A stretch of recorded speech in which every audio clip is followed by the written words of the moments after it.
Hi guys! Welcome back! It's me again, Probinsyana Morena. For today's video ay nandito ako sa Karektan ng May Kawayan Eco Park.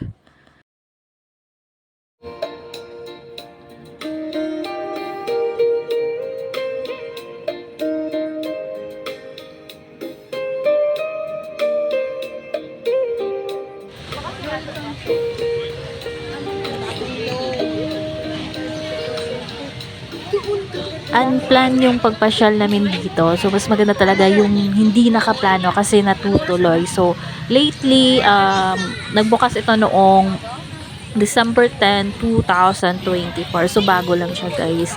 Tapos, sa ngayon, free entrance po siya. So, perfect ito sa mga gustong mag-picnic, may mga bata na gustong maglaro kasi meron ding playground, and then meron din silang mga cottages, and then may mga animals din po. Pero hindi pa ganun kadami Ayan, may yung mga ibon. nandun na animals. Mostly Good birds. afternoon. And then meron din silang mga maglalagit. gulay. Okay. Meron kasi silang greenhouse. Tapos namimigay sila ng libreng ano ba yung gulay na yung itatanim mo. Ano bang tawag dun sa Tagalog? Nakalimutan ko.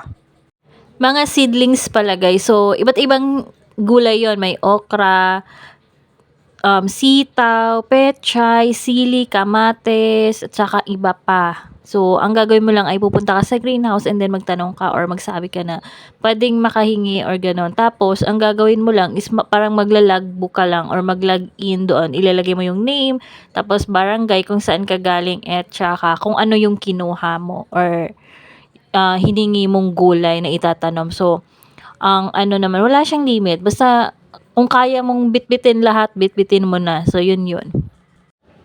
Ang Karektan ng May Kawayan Eco Park ay isang kauna-unahang bamboo eco park sa lungsod ng May Kawayan, Bulacan. So, bago lang to nagbukas guys, nung December 10, 2024 lang. And then, wala pa siyang entrance fee. Tapos, yung may mga birds. So, mag-i-enjoy talaga yung mga bata. Pati yung mga adults. So, pwede kayong mag-zumba, mag-bike, mag-walking, mag-jogging, ganon. Kasi ano naman siya may madaming mga puno, so may lugar na ano siya malilim, and then meron din namang mga cottages. So eto guys, hindi pa siya talaga totally tapos or well developed. So unti-unti pa nilang inaayos. Ang hirap lang mag-video kasi nga holiday, kaya matao siya guys. January 1 kasi kami nagpunta. So, bagong taon. So, yung iba doon na sila nag-celebrate. So, parang picnic style yung inano nila. So, madami ding nagvi-video, nagtitake ng pictures, ganon. Then, meron siyang zipline pero hindi pa operated nung nagpunta kami. Hindi ko lang alam kung ganyang hindi holiday, kung ano na siya, functional na.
Ang galing nito.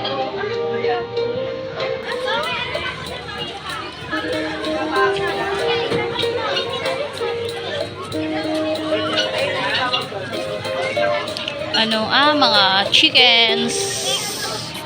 For sure, bantam. Chinito. Guinea fowl.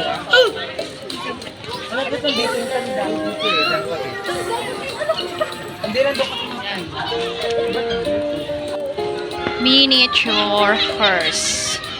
Tingnan natin guys. Saan siya? Saan na siya? Saan andito siya sa gilid?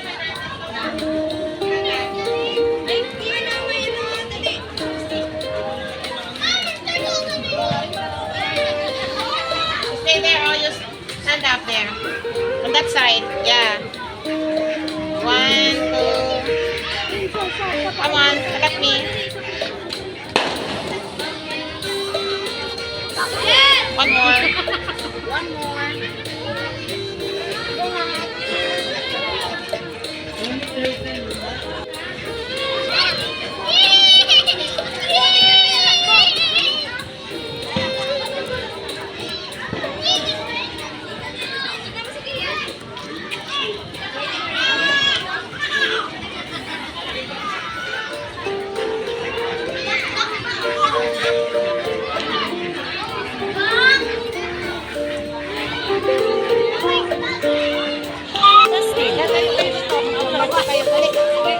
Ayaw kayo lang.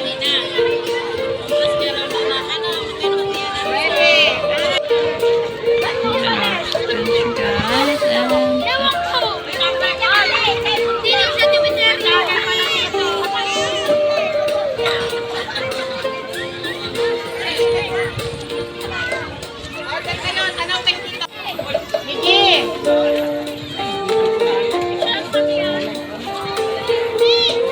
ay, 2 oras na po yan. Ako ka talaga, oo. Dito ka, Nitsa.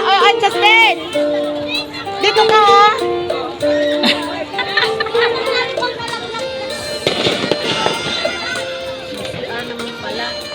Diyan. Pwede mag-zipline dyan. Papunta doon. Okay. So, tapos balik ko. Walang mag-zipline ngayon eh. Pag picture